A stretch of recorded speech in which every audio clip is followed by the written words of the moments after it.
Olá! Já parou para pensar se uma ideia que nasce dentro de uma sala de aula, pudesse virar uma política pública de verdade, com verba garantida e tudo lá no orçamento do país? Parece meio um sonho, né? Pois é exatamente sobre um plano que quer transformar isso em realidade que a gente vai conversar hoje.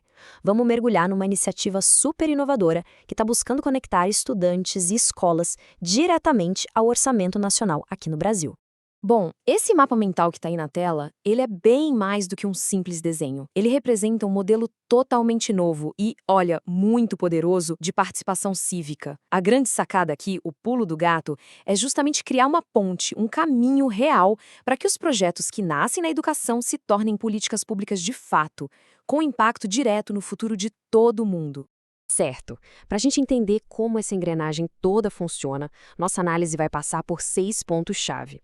A gente começa com a visão geral do projeto, depois passa pela estratégia, pelos desafios que não são poucos, pelas oportunidades gigantescas e, claro, pelo plano de ação e pela rede que sustenta tudo isso. Vamos lá. Então, vamos começar pela alma do negócio, a grande visão por trás de tudo isso. O ponto central aqui é dar protagonismo para a juventude. É sobre pegar as ideias, a criatividade, a energia dos estudantes e fazer com que eles mesmos possam moldar, de forma ativa, o futuro do Brasil. Ok, mas como isso acontece na prática? O segredo todo está em conseguir influenciar um documento fundamental, o PPA, que é o Plano Plurianual. Pensa nele como se fosse o mapa do tesouro do governo. Quando uma proposta dos estudantes consegue entrar no PPA, pronto, ela ganha força de lei e, o mais importante de tudo, né, orçamento. Ela deixa de ser só um projeto de escola para se tornar uma ação de governo, concreta, para valer. Certo, mas como é que esse plano funciona? O que faz dele algo tão único e, ao mesmo tempo, tão poderoso? Vamos dar uma olhada agora nos pilares estratégicos que são a base de toda a operação. A inteligência dessa estratégia é o que chama a atenção.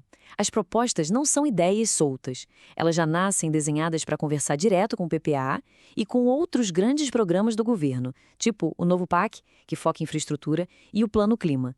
E bem no centro disso tudo tem a Link Tecnologia Social, que funciona como o grande conector. E tem um detalhe fundamental que muda o jogo.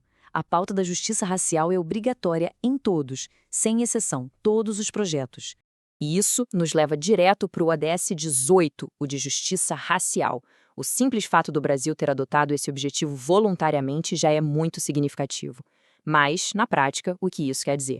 Quer dizer que qualquer projeto, não importa de que canto do país ele venha, para ser válido nessa conferência, tem que ter ações de combate ao racismo. Não é uma sugestão, é regra. E isso é uma declaração política muito, muito forte. Mas é claro que um plano tão ambicioso assim não viria sem seus obstáculos, né? Vamos dar uma olhada agora nos desafios e principalmente nos prazos que precisam ser vencidos para que tudo isso realmente saia do papel. Atenção para essa data, 30 de abril de 2026. Esse é o dia D. É o prazo final para a primeira e talvez a mais crucial de todas as fases do projeto, que é a realização das conferências dentro de cada escola. E olha, é um prazo fatal mesmo, não tem negociação.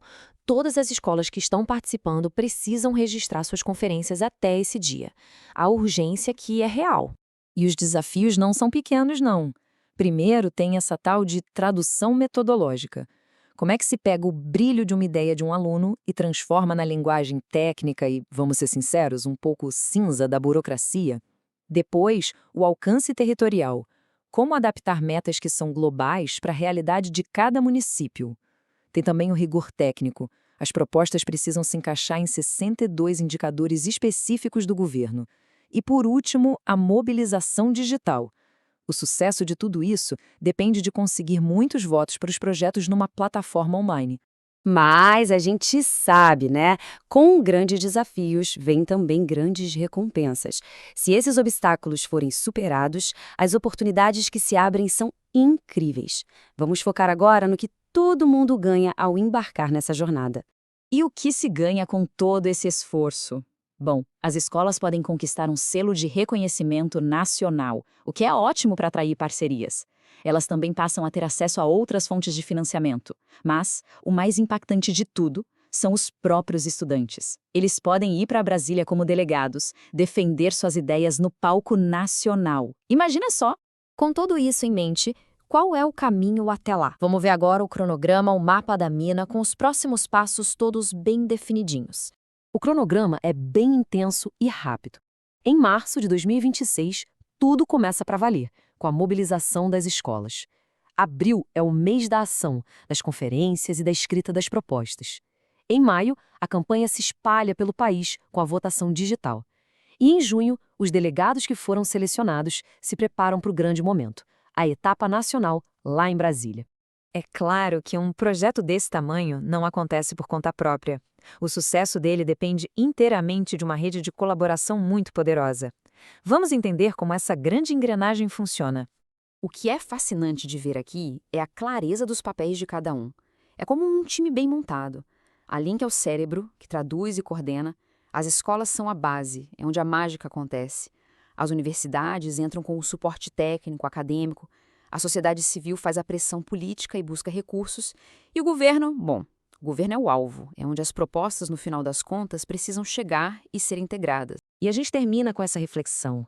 Será que a voz de um estudante, uma única voz, quando é amplificada por uma rede tão organizada e estratégica como essa, tem mesmo o poder de redefinir as prioridades de uma nação inteira?